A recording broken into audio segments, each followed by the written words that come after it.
Faccio questa omelia in due parti.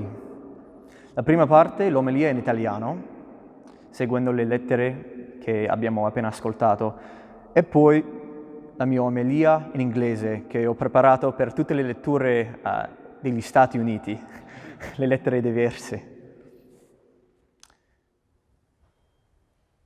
L'agnello di Dio. Giovanni Battista, il protagonista di Avvento, il profeta d'Avvento che abbiamo appena celebrato. Lui si chiama Gesù, l'agnello di Dio. Ogni volta,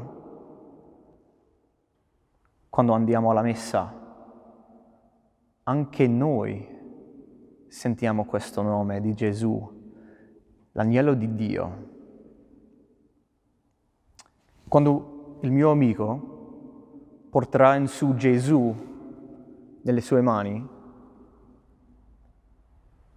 anche lui ripete questo nome, l'agnello di Dio. E durante questa parte della messa, quando tutti noi vediamo Gesù porta in alto, lui ci chiede una cosa. Che cosa cercate? Durante il nostro pellegrinaggio in questo mondo cerchiamo tante cose. Questa vita è piena dei cerchi e Gesù lo sa. Lui sempre ci chiede: che cosa cercate voi? Ho incontrato questo giovane attore nella piazza del Pantheon e abbiamo cominciato a parlare e lui mi ha detto: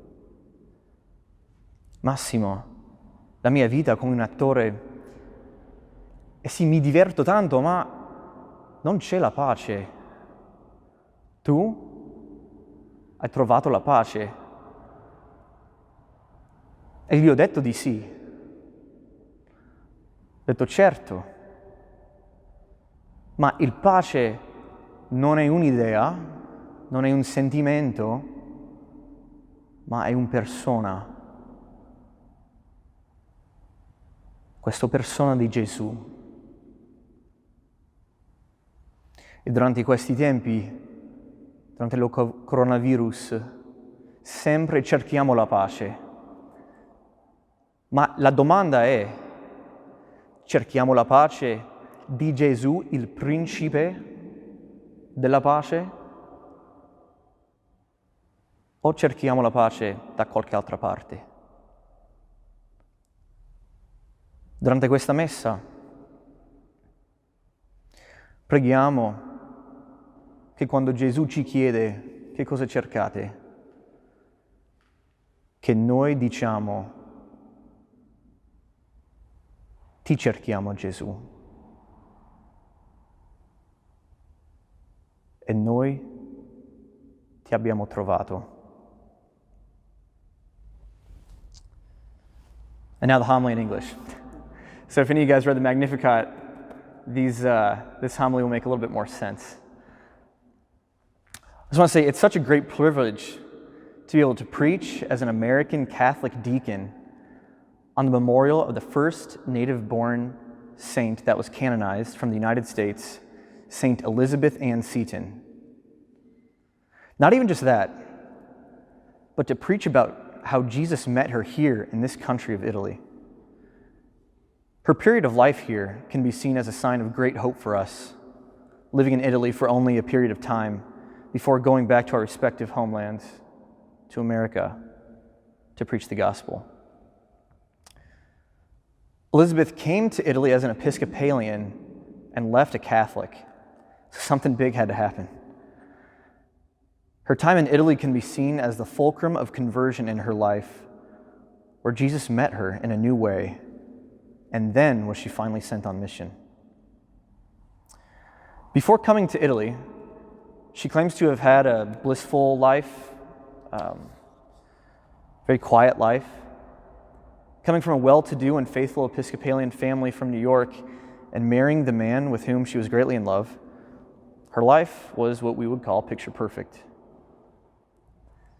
But after a few years of marriage, things took a turn for the worst. Her father-in-law became sick, leaving behind the family business to her and her husband William, and to take care of William's younger 7 step-siblings. But soon after William's father's death, which was very tragic and sudden, not only did the family business fail, making William file for bankruptcy, but William's health started to fail as well, with a terrible case of tuberculosis. In a last-ditch effort to save his life, Elizabeth and Henry went to stay with friends in Italy. But unfortunately, while in Italy, Henry died, and Elizabeth was now a widow at the young age of 29. Her story brings to mind the line we've chanted so many times in the ICC. The saints have passed their great ordeal and washed their robes in the blood of the Lamb. What a terrible string of ordeals it was for St. Elizabeth Seton to lose her father-in-law, her family business, and the greatest life-shattering tragedy of all, her beloved husband. Being grief-stricken and left with no family here in Italy, her one consolation was being able to stay with her Catholic friends here in Italy. It was here where Jesus found her heart purified and was able to enter it in a new way. Through her friendships with these Catholics, she began to experience an attraction to the Eucharist and to the Blessed Mother. And it was here, in Italy, this deeper conversion led her to the truth of the Catholic faith. The life-shattering ordeals she suffered served as opportunities for conversion. One thing I know about life-shattering ordeals is that they teach people to live in a state of asking, in a state of begging, to beg the Lord to make things right when they seem so wrong. St. Elizabeth Seton's time in Italy was where the Lord taught her to be a beggar. She learned to live out the first verse of the first letter of St. John that we would have heard today if this Mass was in America. Beloved, we receive from him whatever we ask, because we keep his commandments and do what pleases him. She learned to ask the Lord to be present in the ordeals she suffered, and, in the messiest of ways, to change these sufferings into opportunities for conversion. This brings me to the main point I want to get across today. In the ordeals we are encountering right now, we need to ask the Father, we need to beg the Father to help us see them as opportunities for conversion. Let me repeat myself. In the ordeals we are encountering right now, right where we are, we need to ask the Father, to beg the Father, to help us see them as opportunities for conversion. From every little inconvenience we confront to every major suffering that is occurring right here where we are, we need to beg the Father to make things right when they seem so wrong. We need to beg for his grace, beg for his perspective, beg to believe and act out of his providence, even when we experience our life being turned upside down. We hear in the gospel that Jesus cured every disease and illness among the people. Let us be reminded that many of these healings came through begging the Lord to heal them when they have found themselves in their greatest of ordeals and sufferings. We know these stories. The begging of the leper, Lord, if you are willing, make me clean. The Lord willed it and made him clean. The desperate Roman centurion, Lord, I am not worthy that you should enter under my roof, but just say the word, and my servant will be healed." He said the word, and the servant was healed. The blind beggar near Jericho, relentlessly asking, "Son of David, have pity on me."